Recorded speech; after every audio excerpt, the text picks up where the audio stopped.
space for almost 2 months. Yeah. Okay, now we're being live streamed. I just warned you. David, I want you to know that I must love you a lot Bye. because by agreeing to do this tonight, when I've got Star Trek Strange New World sitting there calling my name. Well, I'll go watch it right after. So Chuck, here's everything that happens. No, don't. But see, the difference, Dave, is you've got an extra hour in your evening after the show is over. I don't. So, oh man, I thought, oh my God, that's right. It's Thursday night, and David and STN. Well, thank you for being here. Oh, I would never let you get away with that. I was anxious to watch. I was hoping they were going to put it early like they were doing Ted Lasso, and no such luck. Yeah.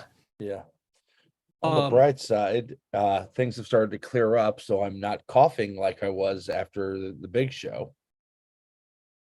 Well, I am. So I'll be using my cough switch and drinking. So I just used my iPhone to scan a couple documents for the first time. It's pretty good. No, this is total crap. So I figured out you do it in the Notes app. So I have these two documents that I can't rename, so it makes sense. And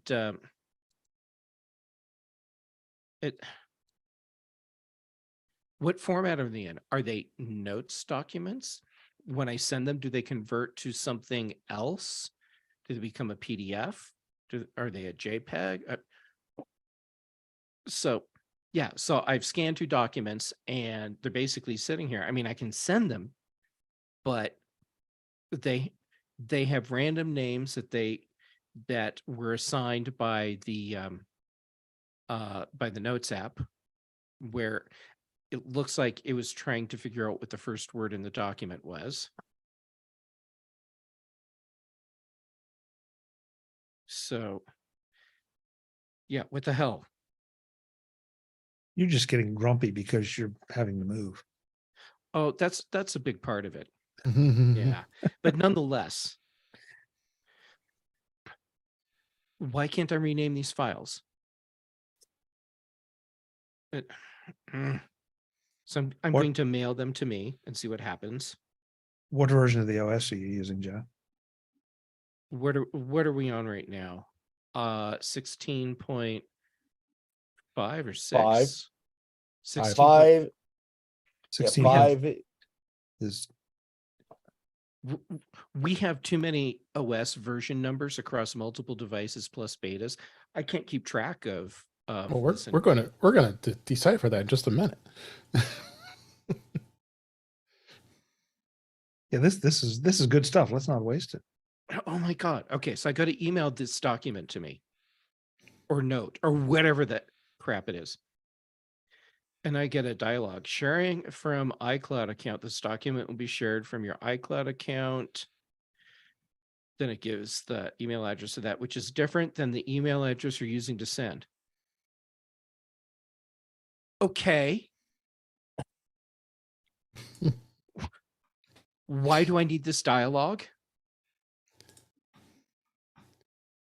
To tell you it's not being sent? Holy forking shirt balls. All right. I am ready. If you guys are. Let me do this. Backup. You want me to run it back up, David? Oh, good. Okay. I back everything up here. Got audio hijack going. We're going. We're good. We're 259. I did 258 with Barry. Little shorty. Oh, the episode number. Yeah. It took you a while. What did you think it was, Ben? I knew. I did. Jeff and Chuck knew. All right. On the in my defense, I've been sitting here in the last couple of hours with a wildfire headache, so my brain's kind of scrambled. All right. I feel bad for you, like Yeah. seriously, and you, Chuck, because you're having to deal with something that realistically, this is a new part of your life. Whereas for me, it's like, It's like, okay, go turn on the air purifiers again, and it's just old a news. normal part of life, and it's just sad that now it has to be a normal part of your lives too. Yep. To be fair, it's always been a spring thing for me, to varying degrees. This year seems to be worse, but so I feel your pain, Jeff. I understand. Yep. All right, here we go. In 5, 4, 3, 2. Welcome to episode 259 of In Touch with iOS, the show that talks about iPhone, iPad, Apple Watch, Apple TV, and related technologies. I'm your host, Dave Ginsburg, and my guest this week is Chuck Joyner back on the show. How you doing, Chuck? I'm doing good, David. It's good to be here. Thank you so much for Yeah. having me. Oh, always pleasure having you here. Always pleasure also to have Ben Rathick on the show. How you doing, Ben? I am doing great, Dave. Good. Glad you're here. And we're going to have some good things to talk about, as well as Jeff Gammett's here. We appreciate you being here. How you doing, Jeff? I'm doing all right. I'm happy to be hanging out with all of you instead of just being curmudgeonly and grumpy as I pack. Yeah. Well, we know you're going through some pains of packing and moving, so we gotta have our sympathies to you. Thank you. Hey, David and Jeff, let's see if we can bring out the curmudgeon or David and Ben, let's see if we can bring out the curmudgeon in Ben and Jeff. Jeez. You know what I mean. You know what I mean. Yeah. Yes, Jeff, Jeff, we will turn you to the dark side. Yes. Yeah. Oh my gosh. Don't make me angry. You wouldn't like me when I'm angry. So we got some news stories this week. A few things come out. Beta is going to be very active, obviously, since WWDC last week. Got a couple segments that we're carrying over for this week. Couldn't cover everything in an hour, so we're going to talk about the audio at home and touch a little bit on the Watch OS. And who knows where everything goes here, but they're going to start right off with the news this week. First story. Apple Card monthly installments terms for Apple Watch is going to be changing from 24 months to 12 months starting August 15th. Apple's installment payments for the term for new Apple Watch purchases is going to change. According to the little fine print on Apple's website, this means that payments will be higher, but the Apple Watch will be paid off faster. I never understood why Apple did this in the first place, honestly, because you're buying a $400 or $500 Apple Watch and you're dividing it over by 24 months. Yeah, that's great and all, but then, I've done it numerous times since I bought the Apple Watch, but I want it paid off already, and then meanwhile, it's like, well, it's a $24 a month payment. Okay. I don't think anybody's going to be too overly unhappy about this. Don't you think, Chuck? David, I don't think it's hard to understand where this is coming from. In the first place, not very long ago, money didn't have much of a value. Now we're seeing a lot higher returns on things. Apple wants to get that money in there faster. Sure. So now, and somewhere there's an accountant or an army of accountants that have figured out, and probably marketing and statisticians figuring out, okay, if we take it from 24 down to 12, it increases the price per month. And so that's going to, alienate X number of potential Apple Watch buyers. And the numbers came out that, Apple ends up winning. So, and I'm assuming this is some kind of significant amount. Maybe it's not. Maybe it's just a matter of they don't want the bookkeeping or the headache, or their financial partners aren't interested in it. But that was my take when I saw this. Yeah. I agree with you on that. Definitely. I think it's definitely a bottom line. What do you guys think? What do you think, Ben?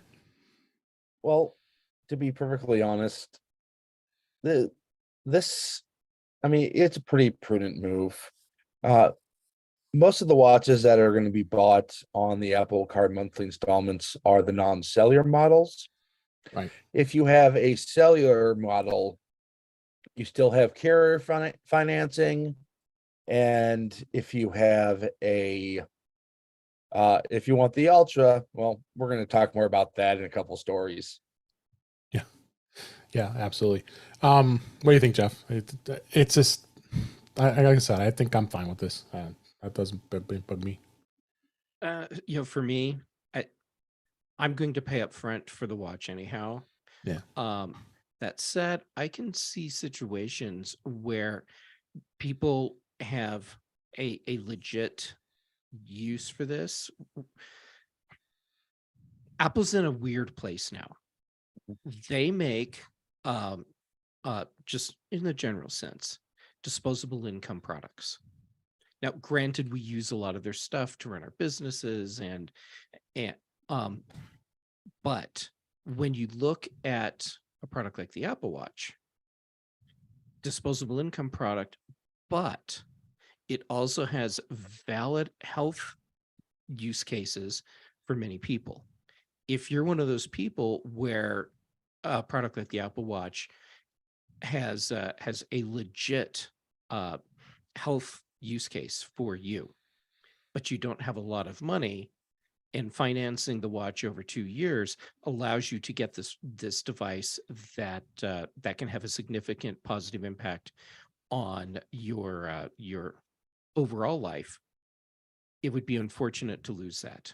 Now, that said, I'm also betting that when Apple ran the numbers, they also had all the information about how many people actually do a 24-month payment program on an Apple Watch. Of those people, how many actually go to the end of 24 months and how many pay it off early? And I mean, they have all the numbers. So if they did this, it makes sense for them to do it, even if there's a certain percentage of their customer base that will now be unhappy. On a side note, because I haven't actually looked, can you do 24-month leasing on AirPods? Nope. Okay. I don't think so. I think it would be kind of weird if a lower price product you could do those terms on, but not on a higher price product. So, okay, Yep. cool. Yep.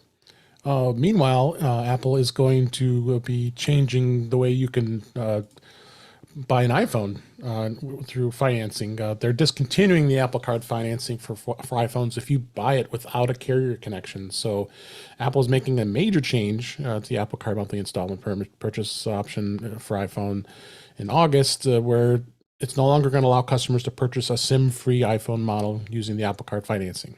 Instead, carrier connection with AT&T, T-Mobile, or Verizon will be required.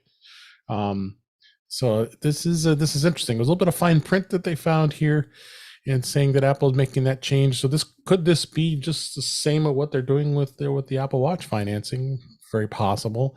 But there are people who want to go with other carriers like Mint Mobile or Google Fi or MVNO carriers. I mean, so this is kind of not very fair, in my opinion. What do you think, Jeff? This one, instead of being, I can see good and bad.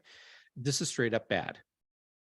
This is bad business for customers. The number of people that are, say, Mint Mobile users that would like to be able to do the same payment program as someone that's using AT&T, Verizon, or T-Mobile. Why should they not be able to do that? Yeah, I agree. What do you think, Chuck? I think it speaks to the success of Mint Mobile.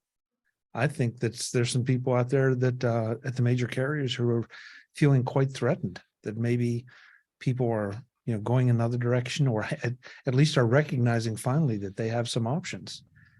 And to hark back to Jeff's earlier comments, somebody ran the numbers here and said, okay, we're going to alienate X number of customers. How many does that really represent? So, fair or not, it's still Apple's game to play. And the one other thing that this may not be fair either. Okay, because 1 minute I'm praising Mint Mobile and I'm praising the people who are buying the SIM-less phones. But if you have a carrier, oh, that was a cat. It's like what just went by? Land shark. And then goes right back in. Land shark. Right on cue. You have to wonder about credit ratings and pardon me, who's keeping up the payments and all. So, again, there's so many little factors that could figure into this, but I bet unlike maybe some of the others, I bet that they just don't view this as significant. No, probably not. What do you think, Ben? Well, since Jeff took most of my talking points, Sorry. I'll go with another angle. For people who were on the fence about the Apple Card, to me, this makes it a little bit less of a deal. If I was to get the Apple Card, it would be to get an iPhone, and I would want carrier flexibility with that iPhone.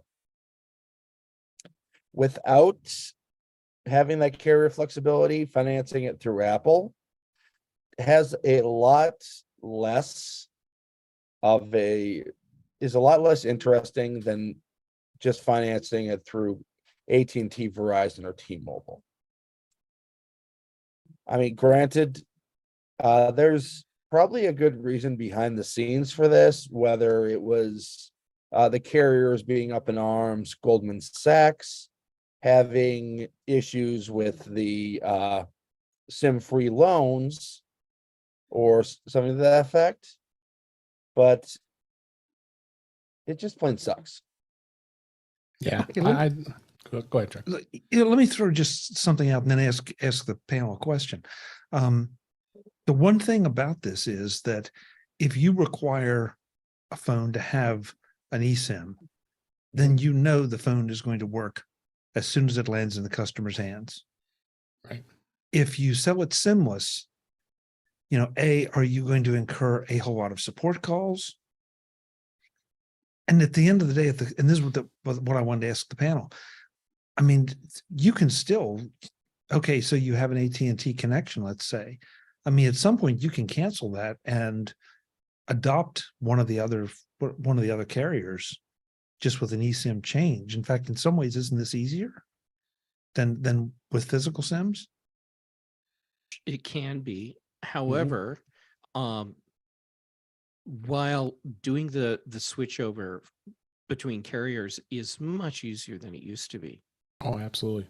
Why should customers be expected to have to do that if they don't want to stick or even have one of the three big players? Yeah. Yep. No, I agree. Yeah. If that's the case, then I'll fall back on the support question. Because that makes it a seamless Apple experience instead of you getting that new shiny phone on day one, and you have to try to figure out how to implement your new eSIM, and that means calling somebody that's not Apple. Apple is now out of control of the user experience, and we know how much Apple does not like to be out of control with the user experience. Right, because they're partnered up with the big three, obviously. And it is a seam. I mean, I've done it many times before. It's when I've bought the iPhone directly from Apple. It's especially when you go into the store, they know how to do it. They've got their trained. They know how to do it. But then you're dealing with other carriers like Mint Mobile or others. That's going to be more of a challenge for them, and they don't want that extra overhead of extra time that staff is having to deal with that. So. I'm having a hard time with that argument. Okay.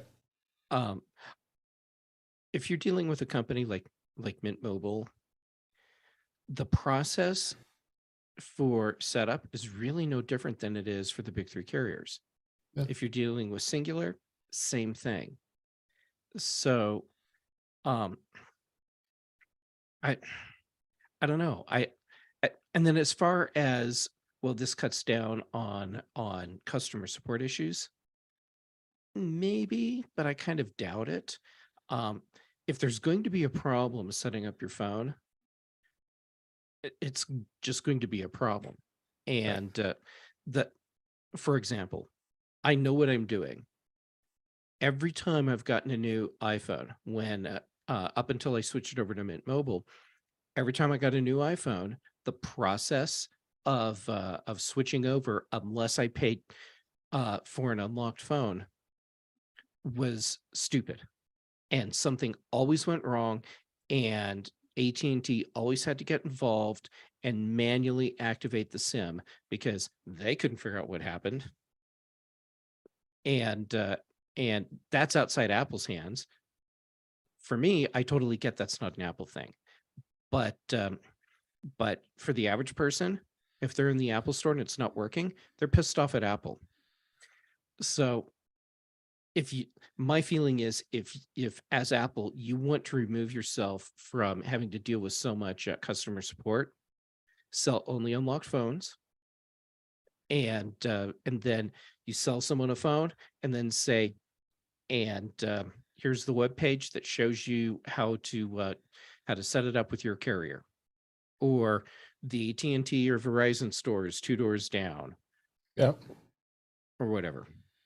No, I agree. Jeff, the only thing there, now I've got to think, because it's one thing to have a SIM, it's another thing to have a locked phone. Are the eSIMs? I mean, is that a locked phone? Because I mean, it in the depends on the past, carrier. Like yeah, if you sign up for AT&T, right, and they set you up with an eSIM, it's still a locked phone. it's still a locked Yeah. phone, and there's a certain amount of time period, or I forget how You have to pay off the phone. Yeah. So I can't unlock that phone until I'm ready to send it back to Apple, since I'm part of the program. Or pay it off early. Yeah. I mean, the same thing applies with the Apple upgrade program, which I've been on since day one. You know, I have to declare a carrier. I mean, I can't just say I want it unlocked and then put it on the program. They want me to, declare my carrier. I mean, well, I've been to T-Mobile for years. Mint or Singular? I would think so. Okay. Then I would think so. I don't know. I haven't tried it. But I also got to remember Mint's also being, is merging with T-Mobile at some point too. So right, and AT&T owns Singular, right? well, Singular's gone. That was they bought that. That's who they were. That's who they were, right? Yeah. What's the Cricket or one of those other ones? Cricket. Cricket. That's thank you, Cricket. I think that's one AT&T owns. Yeah. And I forgot which one Verizon owns. They own Trek Phone, Total, and about 6 others. Yeah, there are a couple others. So, all right, let's go ahead and move on to a different topic here. Okay. The next story I want to talk about is Best Buy. Best Buy is expanding their Upgrade Plus program to iPad Pro and the Apple Watch Ultra. They announced this week that they're expanding their program to include both those devices. They launched their program in October of last year, partnership with Apple, a program that provides monthly financing via Citizens Bank for the select Apple products in the U.S. with Best Buy. And APRs range from 0 to 29.99% based on your credit worthiness, according to the program's fine print. Also includes, like the MacBook Air, MacBook Pro, iMac, Mac Studio. So they got a pretty good open catalog here. And this is great to see it now on the iPad and the Apple Watch Ultra. Got the option to be able to get the Apple Care Plus plan on it. So, and they say it's 36 months. And then after the 37th month, you can either keep the device or you can return it and then leave the program. So I think it's a pretty big program for somebody who likes to do upgrading a lot more often, but might have some restrictions. Well, what do you think, Jeff? I'm surprised they didn't launch the program with the iPad Pro. I was too. Yeah, they launched before Apple Watch Ultra was a thing, so adding it in later on totally makes sense. But yeah, I mean, if they're going to do it, why not have the iPad Pro in there to begin with? Yeah. What do you think? What do you think, Ben? I'm actually surprised they don't have the Air in there. They do. Actually, it said MacBook Air. Oh, not the MacBook Air, but the iPad Air. Oh, iPad Air, right? Maybe because of its cost, it's lower price. Well, I mean, they have Macs in there that are cheaper. But that's true. Mac Mini. Oh, right. Yeah, I mean, Mac Mini. This seems like a decent program to me. It seems a lot like Apple's iPhone upgrades program, but it's more flexible and available in more places. Yeah. Yeah, I'm actually halfway interested to upgrade to the next version of the Apple Watch Ultra through this. Yeah, that might not be a bad deal, because all depend. Yeah, because it is. Yeah, it's $800 for the Ultra. It's a little steep. But any thoughts, Chuck? Just that if you are paying 29.99%, Yeah, that I have a problem don't with. Yes. do it. Yeah. You know, That I have a problem with. Yeah. you know, really, I mean, just, I don't often say this, but then do without, because Yeah, you are just exactly. royally being ripped Yeah, off. 30% Yeah. interest rate. That's insanity. Yeah. I mean, I think And we hey, all I have want to, decent credit here, so I think we aren't going to get that. But I mean, anybody who doesn't, yeah, it isn't a good idea. yeah, and I want to withdraw that, what I just said, because look, there are people out there that, you're right. We hear, well, most of us, I think, have pretty good credit. Right. And so, we probably wouldn't be doing that, but, just please pay attention. There's nothing, I can't think of anything that's worth paying 30% APR on. No. I mean, that's just crazy. That's crazy stuff. I mean, in that case, there are other options, including your carrier for some of this stuff. Well, even a lot of credit cards, just, Yeah. I mean, and that's not, I hate to even advocate, anybody going down that route, but you can still, even with questionable credit, you can still get a better rate than 29.9. You'd hope. So it feels like that might be just one of those things that we're trying to push off a certain percentage or certain group of buyers that, okay, if we're going to have to deal with you, then we're going to get paid for it. Yeah. And if you get that 29%, just don't do it. Look at other options, like Chuck said. Yeah, definitely. All right, let's move on to the topics this week. And as we always talk about beta, and there's been a lot to talk about with beta because of iOS 17. But before we jump into that, this was an interesting story I found this week that Apple was preparing to actually release iOS 16.5.1 for the iPhone following the iOS 17 beta. It appears to be preparing for this based on some evidence in the software in their and the website's analytics logs that were last week. It's unclear when it's going to get released, but it's likely it'll probably be available this week as we're recording this, or maybe next week. Usually .1 versions are the minor updates, typically focusing on bug fixes, stability, and all that fun stuff. Maybe they're fixing the USB 3 camera adapter problem, which is a very big possibility. We talked last week, so that's probably what it is. What do you think, Jeff? This is definitely something interesting to see that we're like across three spectrums here now with beta. So. Yeah. I really think 16.5.1 is fixing the stuff that's broken in 16.5. Yeah. And that's why this is rolling out. And they need to do it before 16.6 will be available, because they have done some things that broke functionality for iPhone owners. Right. So yeah. And there's probably some other security fix in there that they think is important, but it's not so important. They need to do the new we're pushing the patch out thing to, what's that called? I forgot. Security response.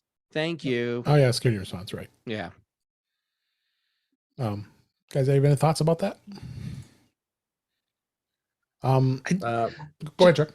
Well, only that it's good. I mean, only that, they're not just completely saying, oh, okay, just wait till 16.6 or just wait till 17, that, they're actively, and then it looks from outward appearances like they're going through it very methodically, like they always do. Since none of the bugs, at least the camera cable bug, isn't like an, oh my God, critical one, but it's certainly annoying for folks. So, they're taking the time to do it right.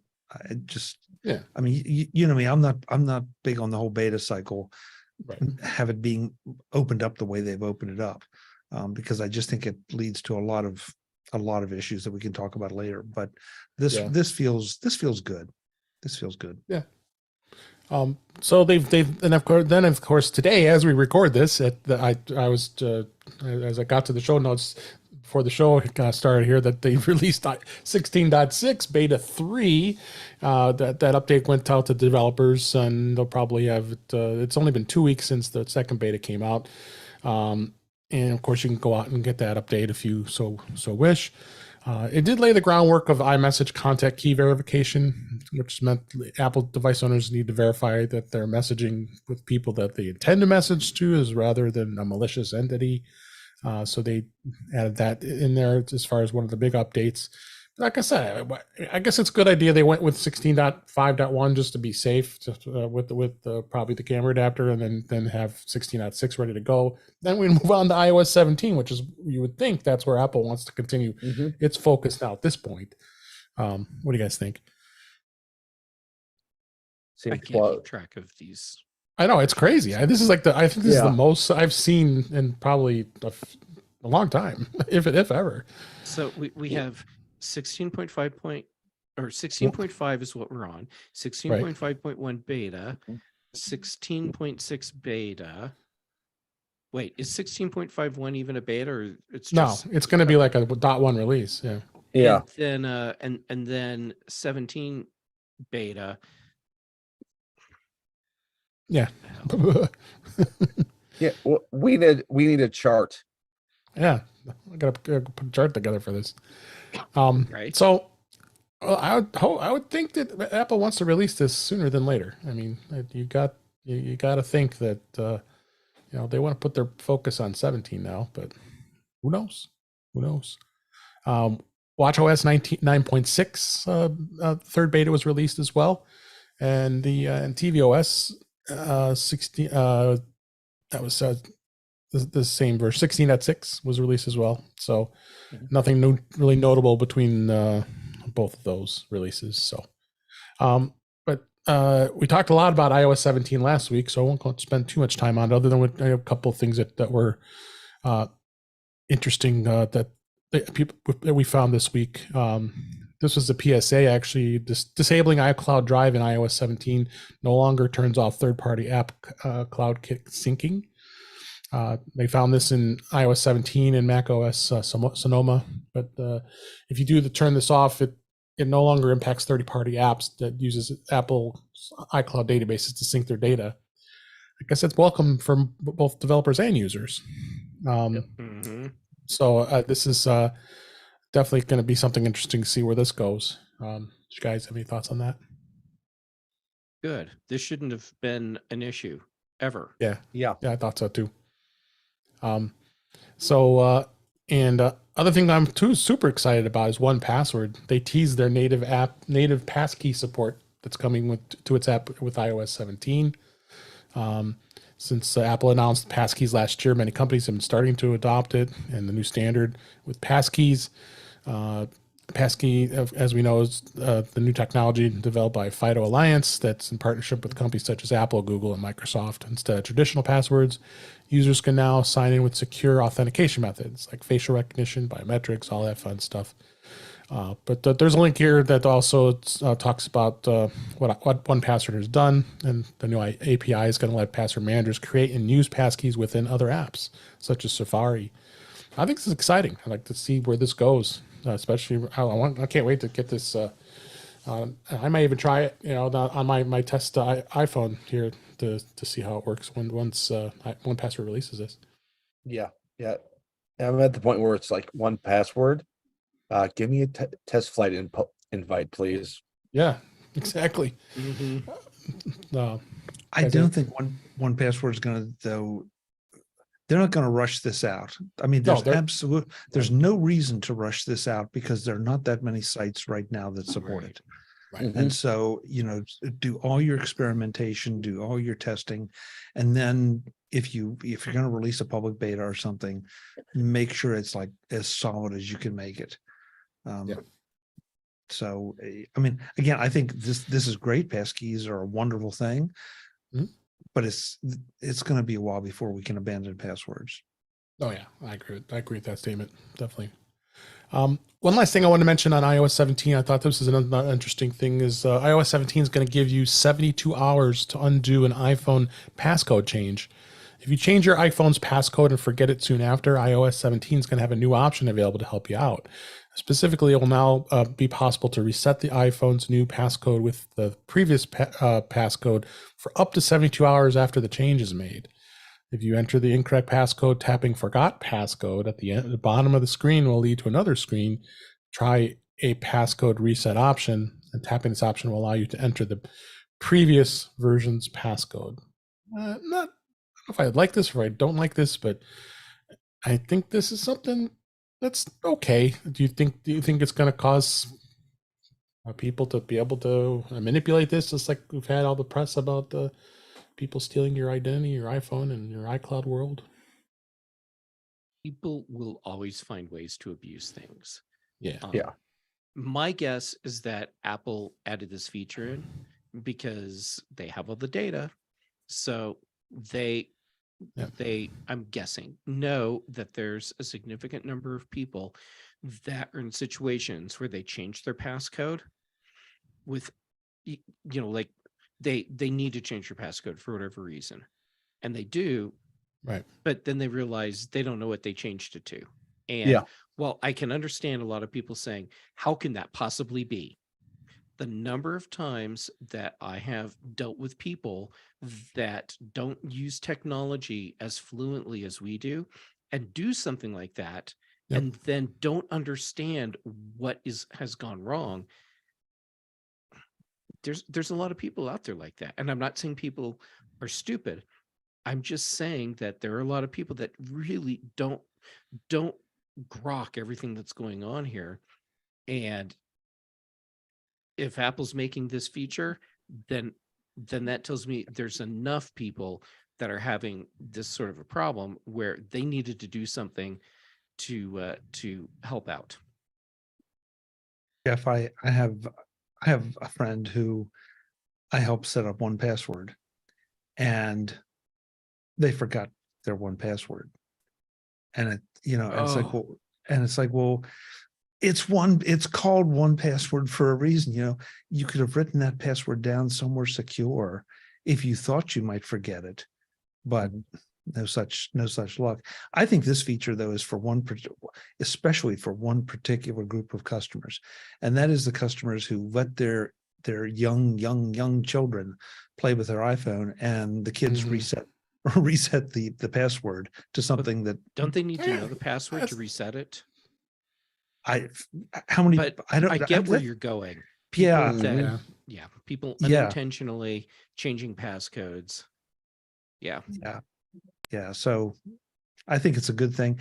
And David, I was thinking about this when I saw the article earlier. So if my phone gets stolen, or somebody's looking over my shoulder, knows my passcode, and then runs off and changes it, it doesn't do me any good to change it back. Right, because you don't have the phone to change it back. Yeah, exactly. Right. So why would the thief want to change it back? So unless somebody has an answer for that one, I don't think that really affects the security of the phone one way or the other at this time. Yeah. I have two thoughts on this that are diametrically opposed. First, I used to work in consumer facing tech support in a certain big box store that I think 98% of people can guess what it was. Mm-hmm. To be perfectly honest, the number of people who are responsible with their passwords are far dwarfed by those who basically just want someone to do it for them and expect the consumer facing tech support agents to be able to do everything for them if they ever forget. So this has, there are some things that are good here, especially if they change their password, can't remember what they changed it to, then they can at least we can at least in that 72 hour help them get it back. On the other hand, let's say your iCloud password is compromised and you're one of the many people who do not have 2FA on. Well, if it's compromised in that case, you can change your password, but the compromising party can just undo it.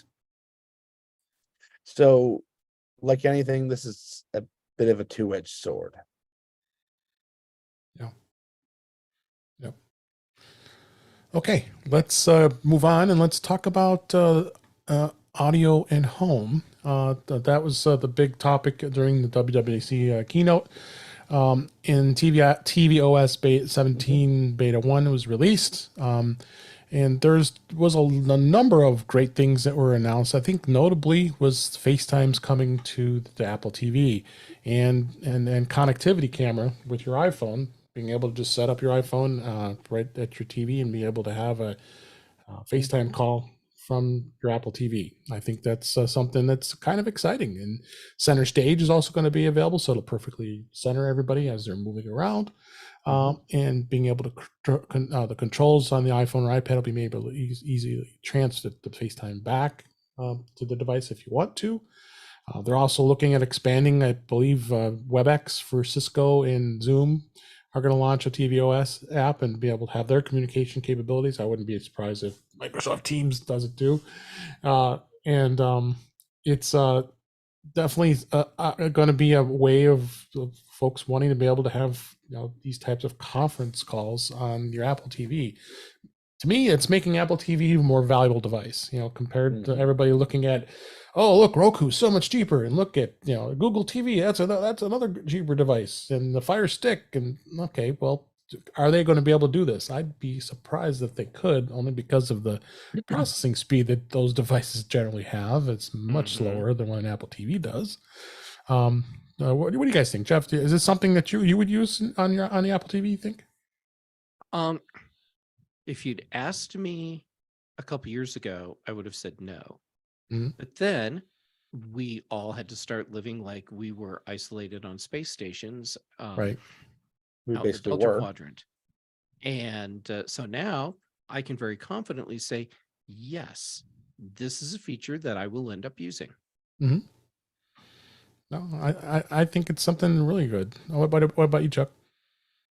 Yeah, I mean, I think this is so Apple at taking advantage of the high quality camera in the iPhone, the fact that they've now created continuity camera to let you use those lenses in a different way, and then hook it to an Apple TV and put it up on the big screen. Yeah. I mean, this is absolutely brilliant, because I know not me, but I have friends who have kids and grandkids in distant places, and it's they love doing this stuff, but it's kind of a hassle. And if you're going to be, I mean, let's not forget that little stand that Apple showed during the keynote. If you can just walk over, drop your phone onto that, hit a button, and up pops the other people, the other side on your TV, and they can see you through this high quality camera. I mean, it's spectacular. Oh, first of all, I'm surprised you used that kind of language on this show, David. You used the T word. I think that'll be interesting to see if they decide to do anything, allow this. So we'll see. They're going to. This is a good reason for many people to upgrade to an Apple TV 4K if they haven't already. Mm-hmm. Absolutely. I agree with that. So this is probably the feature that will get me to make that purchase. Yeah, I'm with you on that one. So I admit that is this feature, has anybody seen this feature being limited to the Apple TV 4K? I thought it was it's going to be on the HD as well. I thought so. The icon's on the Okay. HD.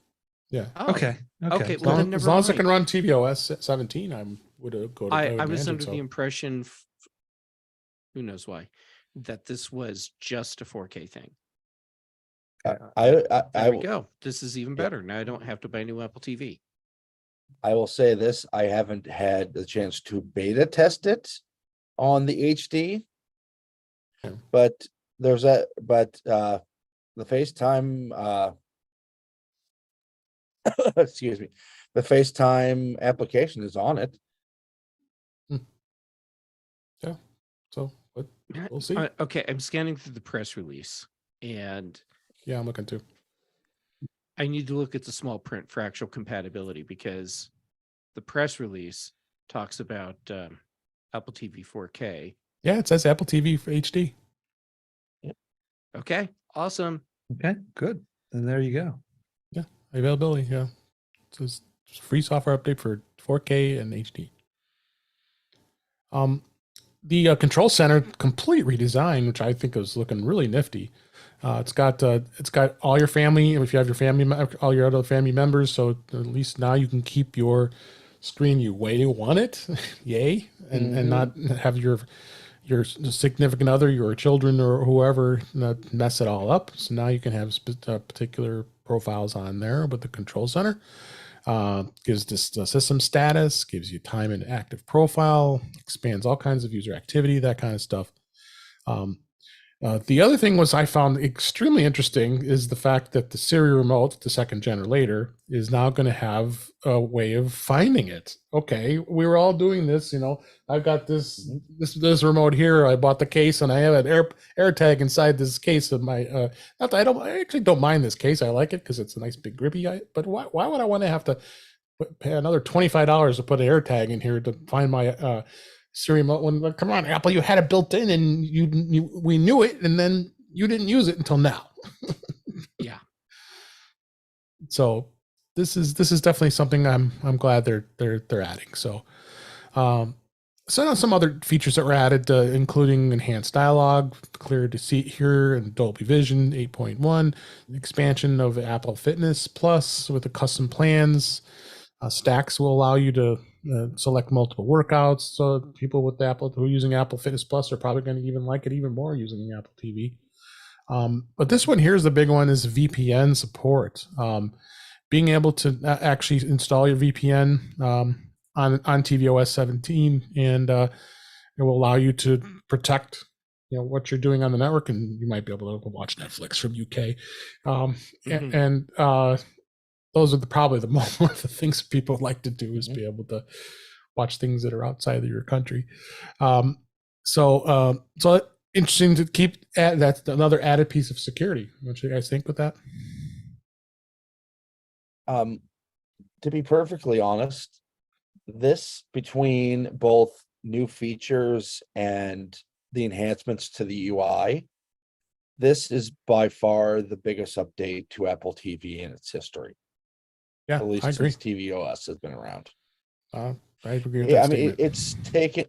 it's taken a relatively unloved product and makes it a communications device for the whole family.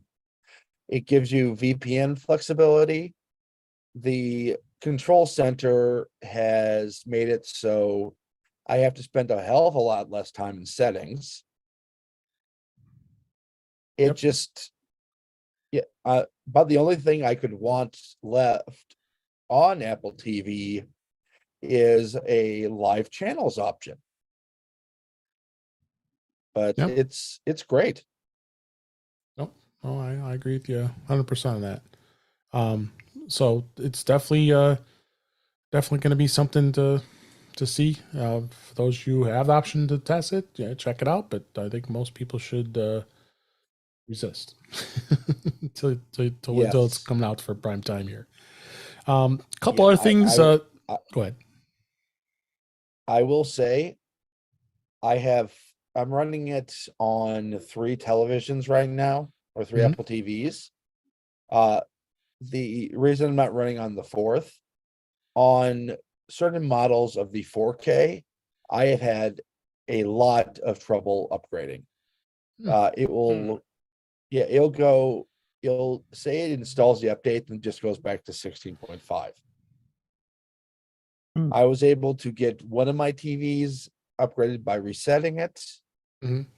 The other one is in a more public facing place, so I'm going to do that one when it decides it's ready. Dave, I think you should do a special show where Ben demonstrates Apple Music Sing. Yes. Oh, yeah. Tell you what, if you guys want to help me get the 3rd gen 4K, I'd be happy to do that. Oh, Because you do need the third. Do you want, we could pool our money here. yeah, Yes, I'm in for a third on that. That yeah, might be because worth. for what I use it. Yeah, It might be worth for it. what I Some use it entertainment. for, yeah, my 2nd gen 4Ks,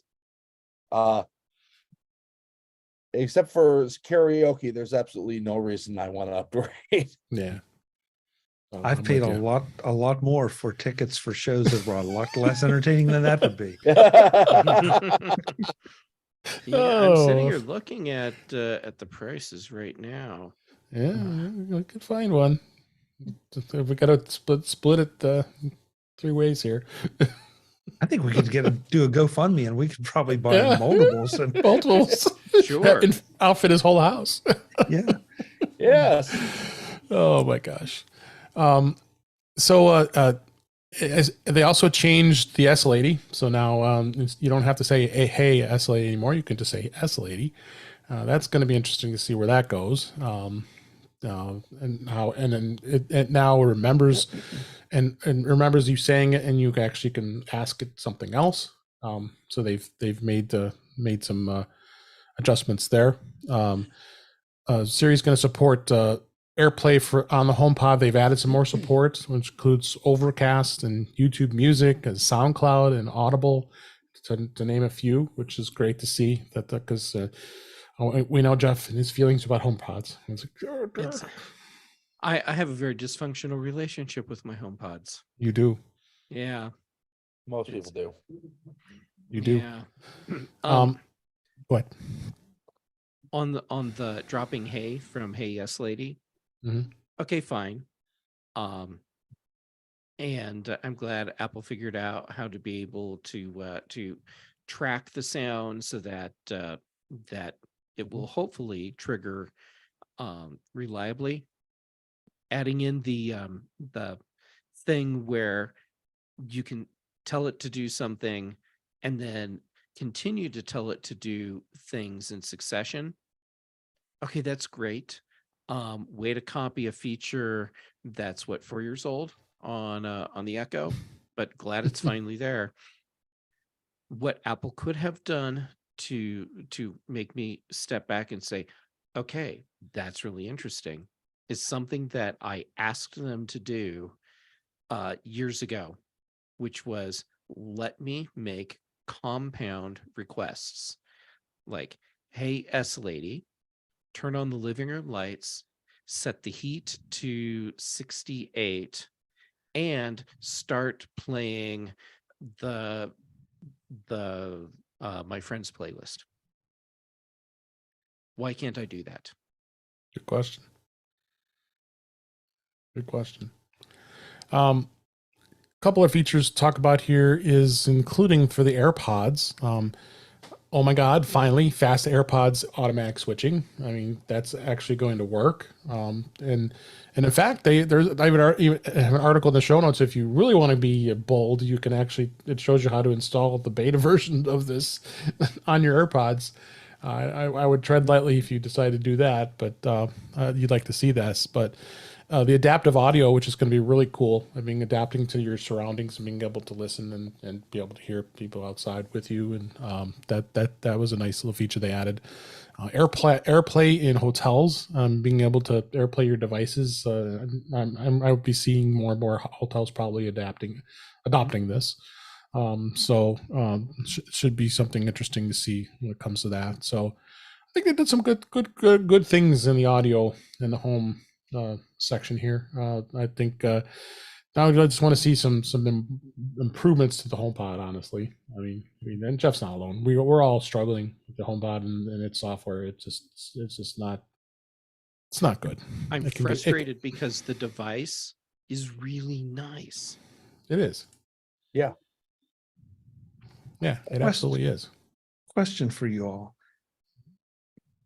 Has anybody thought about any security concerns for airplaying to a hotel TV? I don't think so. You guys? Is there anything anybody would be potentially concerned about there? Well, I want to learn more, but from what I've heard, it sounds like what they're doing is creating a temporary discrete network between your device and the Apple TV, or the AirPlay receiving device. So it's not like you're having to hand over personal information to make that work. And since it's like AirDrop, where it's a network that's being created ad hoc, when it's done, and it's not like anyone's going to be able to sniff in on that network later on. Mm-hmm. Yeah, I guess my concern, my thinking on it, and I'm way outside my depth here, okay, but I'm sending something from my phone up to something that in theory somewhere might be able to record it. And so, I mean, and look, I think it's a great feature and I will probably use it but I would just be very careful that I wasn't doing anything on my phone that was being mirrored to that TV that, could potentially compromise anything. And maybe I'll just be your laptop, iPhone or iPad physically into a television in a hotel room. Good question, Jeff. And if so, were you concerned about something intercepting the signal? I probably have plugged my laptop into HDMI to HDMI, Mm-hmm. and I never really thought about it up to this moment. It's my feeling is, if you're concerned about it over an AirPlay connection, you should be concerned about it over a physical connection as well. You're not wrong. Yeah. You're not wrong. Yeah. It's not something I'd considered until you brought it up. Yeah. Not only that, AirPlay, hotel AirPlay is probably going to require a certification in the firmware. And I'm pretty sure Apple is going to be saying something like, you cannot record. Oh yeah. It just it just occurred to me when they were talking about this. It's like, and Jeff, it sounds like we've both made each other think a little bit. Mm-hmm. So it just is one of those things. Just God, in today's world, you have to think about that at some point. Yeah. Not very likely. Probably you would not be surrendering any information, and especially because it's not a hardwired connection. Yeah. But still. Well, Yep. it's always be cautious. Yeah. Also for the AirPods Pro, this is specifically limited to the H2 model AirPods Pro 2. Right. If you have Apple's other Pro audio devices, the AirPods Pro 1, the AirPods Max, the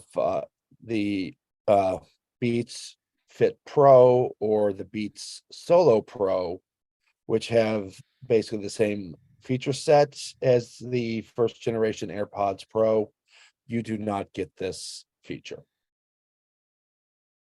Yep, absolutely. Hmm. All right, with the remaining minutes we have left in the show here, I wanted to just touch a little bit on the Apple Watch, with the Watch OS 10 that was out in beta. Notably, we definitely can start off with compatibility. Any version prior to Series 4, you're out of luck here.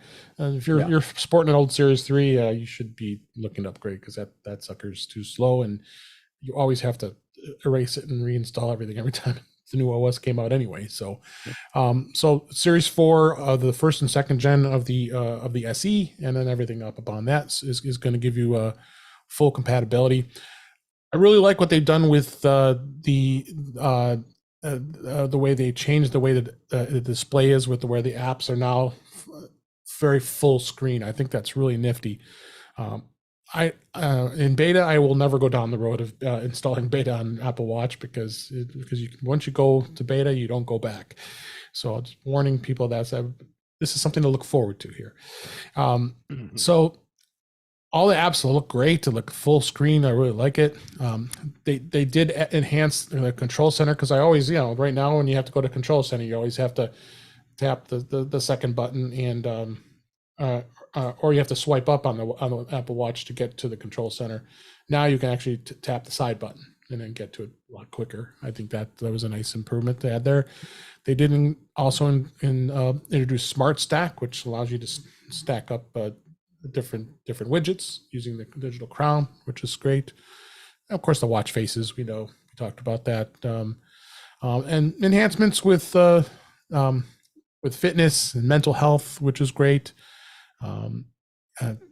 So I really think they've done some really good things when it comes to the Apple Watch. Did anything stand out to you guys when they announced these changes?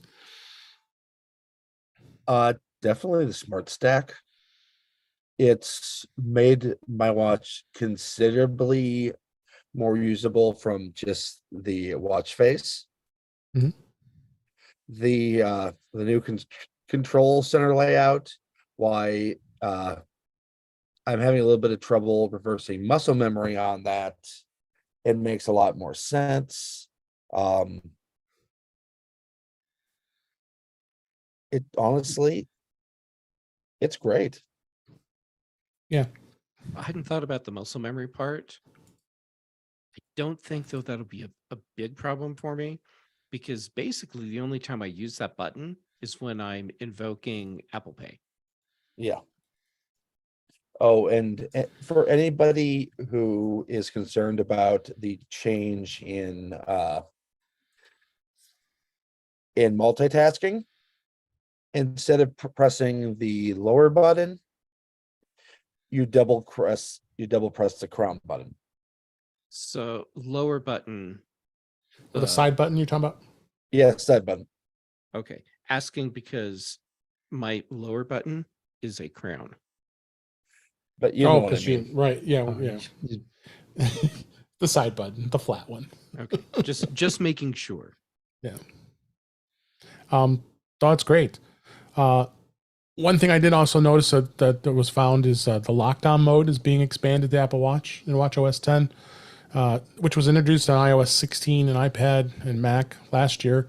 It's an optional security setting that's designed to protect a very small number of users who may be at risk of highly targeted cyber attacks from companies developing state-sponsored spyware, such as journalists, activists, and government employees.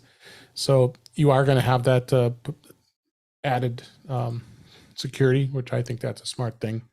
The other thing I'm kind of excited about by working in the enterprise is to see that this is expanded. I won't go into too much detail with that because that's more of a developer kind of discussion, but there's going to be future support at work where you're going to probably find those working in a company who are using your bring your own device like I do now with my iPhone and my iPad. You're going to be able to utilize your Apple Watch for work as well. So, and not be surprised. I wouldn't surprise to be seeing that they're going to maybe even companies issue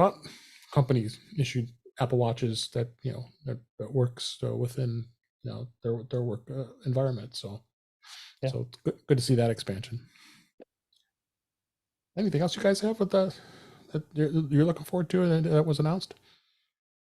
Just the fact that this looks like an evolution, again, that it just feels like we're getting to a mature product, and not mature in the sense of end of life, but just mature in that it's kind of figured out what it wants to be for the majority of the users, the way they use the device. And I really, really like that part. I do. Yeah. I mean, it's come a long way. I mean, it was an innovation when it came out in 2015. It slowly has made itself better and better after each generation of it. And then of course the Ultra came out to really explore the enhancements of it. But I agree with you that this is really matured, and it's going to get better every day. Yeah, the one thing I noticed was spending a little bit less time this year on the iPhone, iPad, and Mac. They've seemed to be able to finally divert some of that bandwidth over to the Apple Watch and TV. Yep, I agree. Hmm. Apple Watch and TV. You're right, because Yeah. as we just discussed, one other feature I didn't mention is the group FaceTime audio. I think that's a great thing to have. Now you can actually have an audio group call right from the Apple Watch if you've ever had to do that. I think that's a nice enhancement too. So we've got a lot to look forward to. Obviously, those of you who don't want to tread down that road to beta, don't do it. This will be released in the fall, so you should be okay when it comes to that. So Young Jedi. yes, just let live through vicariously through us who do beta test some of these things. Yes. So before we wrap up, I want to make sure I mention MacStock. We're only near 30 days left until we're going to be in person at MacStock 7. It is here, and 3 of 4 of us on this panel will be speaking during the event as speakers, which I'm excited to see everybody speak as speakers. Chuck's been doing a great job with the road to MacStock and talking to a lot of the great speakers. So make sure you come out, and unfortunately tickets are sold out right now in person. So, but you can go on a waiting list if you go to MacStockConferenceandExpo.com and check that out.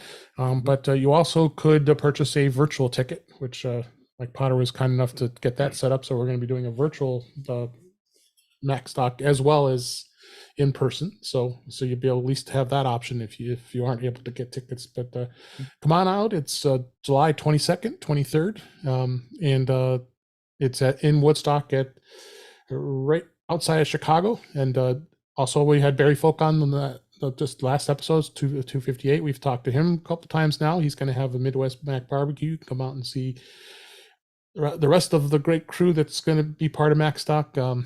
Check that out, and he's having that on the July 20th, a couple days before MacStock. So you can get all that information. Just go to MacStockConferenceandExpo.com and check it out. You guys want anything else before I wrap things up here on that? I'm looking forward to seeing all of you there. Yes, It's going to be really nice to hang out. it's going to be a lot of fun. Second that. Yep. Hey, Dave, how much are the virtual tickets? I think it's like $99. So maybe we can get you in the virtual audience.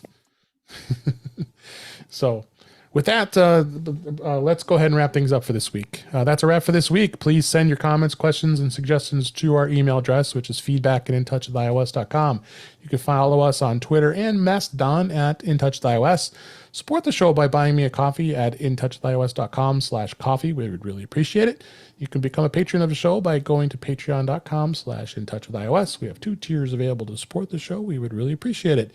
Make sure you like, share, and subscribe so you're notified when we are live streaming, which is on Thursday nights at 8 p.m. Eastern, 5 p.m. Pacific on our YouTube channel, which is youtube.com/intouchwithios, where you can watch the live stream. I always leave that up there, as well as you can listen to the past shows right on YouTube there. Go to In Touch with iOS magazine on Flipboard, where many of the topics we discussed are flipped into that magazine. The link is in our show notes. You can listen to us and you can subscribe in your favorite podcatcher, including Apple Podcasts, Pocket Casts, Overcasts, and many others. But better yet, just go to our website, intouchwithios.com, where all the links to all the ways to listen to us are there. I am Dave Ginsburg, and you can find me on Mastodon at DaveG65 at Mastodon.cloud, also on Twitter, DaveG65. Chuck Joyner, thank you so much for being here. I really appreciate it. Where can people find you? Hey, David, thank you for having me. It's fun as always. MacVoices.com is where you can find everything I'm doing. As Dave said, we're doing the Road to MacStock, talking to all of the speakers that are going to be presenting at MacStock, giving you an idea of, if you don't know them, of their personalities and what they're going to be talking about. We also do Mac Voices Live Tuesday nights with pretty much this whole crew and more at 8 p.m. Eastern, 5 p.m. Pacific, whatever time that is, wherever you are. on YouTube at youtube.com/MacVoicesTV. And on all of the socials, you can find me as at Chuck Joyner and or at Mac Voices, including recently T2. So Yes. if you're on T2, check it out. I'm on Thanks T2 again. as well. Thank you. T2's I'm on there, Dave G65, so I believe Jeff is as well. And speaking of Jeff Jammett, thanks as always for being here. Where can people find you? It's always great to get to be here. Yes, I'm on T2, but not as Dave G65, No, as Jay Garrett. no, I was gonna say I led that in, but should have not said that. Thank you. No, for that's all correcting right. If I had not made the joke, I would have been letting everyone down. that. All right. You're catching the pedantic bug from Brian. Yeah. Yes, he is. Oh, yeah, crap. And anyhow, Dave, it really is always a treat to get to hang out. Thanks. All right. So in addition to T2, where I think I've posted something, I'm Jay Gamet basically everywhere else. I'm doing my posting right now on Mastodon and Instagram for shows. Chuck, for whatever reason, keeps letting me on Mac Voices Live on Tuesdays. And then Dave, you keep letting me back here on Thursdays. Also on Thursdays, I do the big show on the British Tech Network. And then I'm back there again on Fridays for the Mac show. And speaking of Brian Chaffin and Pedantic, I do Context Machine with Brian as well. And then other shows along the way. Thanks, Jeff. Last but certainly not least, Ben Rathick, thanks for being here as well. And where can people find you? Great. Well, Dave, you can find me at Ben Rathig on social media, including this Terminator 2 one. You can find Yeah. you can find me at rathig.tech, where I have a brand new article on choosing between the Mac Studio and the Mac Pro. And lastly, you can find me everywhere Jeff just said, except for that Context Machine. Got that, I you got that down pat. Yes, I was about to say Content Machine, but Nope. Nope. Nope. Well, thank you so much, Ben. Appreciate it. And thank you for listening. We really enjoyed doing the show. I hope you enjoyed listening to it. And until next time, we'll talk again soon. All righty. Thank you. Nicely done, David. Nicely done. Good show. Fun stuff. Ah, yes. Now we got to go watch Strange New Worlds. Yeah. Yeah, I spent the second half of it with fighting with him. Yeah. Because he whole demanded event there. Yeah. Well, it was so funny. It was so funny when at one time when I because it's like, what was that? Oh, okay, Yeah. there it is again. that was his sister. Ah. She's like, oh, if Scout can do it, I'll do it all too.